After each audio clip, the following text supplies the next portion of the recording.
ہاں وہ مفتی تقی عثمانی صاحب کا احترام جو ڈاکٹر ذاکر نائک صاحب کرتے ہیں یہ پورا آ جانا چاہیے. وہ اس لیے کرتے ہیں کہ ڈاکٹر ذاکر نائک عیسائیت کے خلاف جو کچھ کر رہے ہیں اس میں 99% مفتی تقی عثمانی صاحب کی کتابوں سے فائدہ اٹھایا انہوں نے.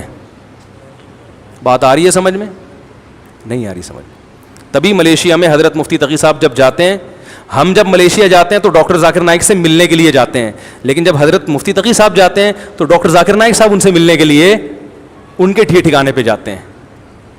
نہیں آ رہی بات. یہ وہی علماء دیوبند ہیں جن کے خلاف آپ صبح و شام بولتے رہتے ہو. ڈاکٹر ذاکر نائک صاحب ان سے ملنے کے لیے جاتے ہیں, ان کی نصیحتوں کو غور سے سنتے ہیں. اور یہ بھی بات حضرت مفتی تقی صاحب بیٹھ کے کلپ نہیں بناتے کہ میرے سے ملنے کے لیے آیا. یہ تو ان کی نجی محفل کی ایک بات تھی جو میں نے آپ کے سامنے کر دی, ورنہ وہ اس سے مستغنی ہیں. اللہ نے ان کو جو مقام عطا فرمایا ہے وہ ایسے نہیں ہے کہ وہ ان چیزوں کو کیش کرائیں, وہ تو اللہ نے ان کو جو مقام عطا فرمایا ان کے لیے یہ سب چیزیں بہت چھوٹی ہیں. تو عرب علماء ان کی, عرب تو کسی کو مانتے ہی نہیں ہیں. اجمیوں کو تو عرب میں تو ایک عصبیت ہے, وہ تو اجمی کتنا بڑا عالم ہوگا عرب نہیں مانتے اس کو, ایک عصبیت ہے ان میں. لیکن حضرت اقدس مفتی تقی عثمانی صاحب کی علمیت کا لوہا اللہ نے منوایا ہے, وہ ماننے پر مجبور ہوئے ہیں. یہ ائمہ حرمین, مسجد نبوی کے امام, مسجد حرام کے امام اور سعودیہ کے بڑے بڑے قاضی, یہ حضرت مفتی تقی عثمانی صاحب کی مجالس میں شرکت کرتے ہیں. کئی دفعہ کیے انہوں نے, ان کی صحبت میں آگے بیٹھے ہیں. مجمع الفقہ الاسلامی جس میں 100 کے قریب ممالک کے علماء تھے, اس کے رئیس 5 سال رہے مفتی تقی عثمانی صاحب. مکہ جو مفتی تھے نا وہ حضرت مفتی تقی صاحب کے نائب رہے ہیں. نہیں آ رہی بات میرا خیال ہے. تو یہ اللہ نے مقام کس کو عطا کیا؟ یہی بر صغیر کے علماء کو, جن کو دیوبند کہا جاتا ہے اور جن کے خلاف آپ صبح شام کیا بناتے ہو, کلپ.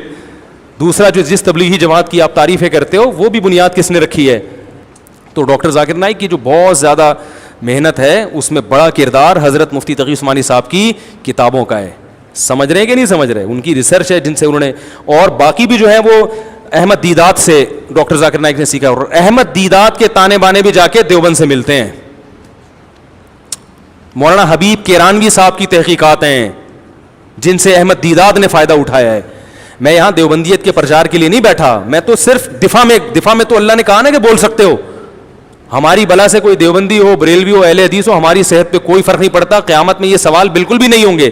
میں تو صرف یہ کہہ رہا ہوں کہ جن کے خلاف صبح و شام آپ بولتے ہو اللہ نے ان کو یہ مقام عطا فرمایا ہے. سمجھ رہے کہ نہیں سمجھ رہے؟ تو آپ نہ بنے دیوبندی, نہ آپ کریں, لیکن آپ ان کے یہ فضائل سیکھیں. اور مولانا شرف علی تھانوی رحمہ اللہ تعالی, جن کے بارے میں آپ کہتے ہیں انہوں نے اللہ کے نبی کے نام کا کلمہ پڑھا اور یوں تھے اور وہ تھے, حضرت اقدس مولانا طارق مل صاحب انہیں مجدد ملت سمجھتے ہیں, انہیں وقت کا ولی اللہ سمجھتے ہیں. تو آپ کو چاہیے تھا نا کہ آپ جا کے ان سے پوچھتے کہ حضرت آپ میرے سر پہ شفقت کا ہاتھ رکھ رہے ہیں تو ایکسکیوز می پلیز ایک سوال ہے آپ سے. آپ تو حضرت اشرف علی تھانوی کو اتنا نیک پرہیزگار سمجھتے, انہوں نے تو اپنے نام کا کلمہ پڑھایا ہے بھائی, انہوں نے تو اپنے نام کا کلمہ پڑھا ہے. تو مولانا پتہ ہے کیا کہتے ہیں مفتی طارق مسعود صاحب سے اس کا جواب جا کے پوچھو, یہاں آئے ہو چائے پینے کے لیے, عیادت کرو, پتلی گلی سے نکلو. وہ کبھی بھی رجوع نہیں کرتے کہ ہاں کلمہ پڑھایا تو تم چونکہ حق پرست ہو تم نے میرا چینل ڈی مونیٹائز کرا دیا, تمہارے کہنے سے میں نے چینل ڈی مونیٹائز کر لیا, اتنی حق پرستی ہے تم میں, تو اب تمہارے کہنے سے اشرف علی تھانوی رحمۃ اللہ علیہ کو میں ولی اللہ سمجھنا چھوڑ دوں گا. نہ وہ کہیں گے انسان کا بچہ بن, ٹھیک ہے نا.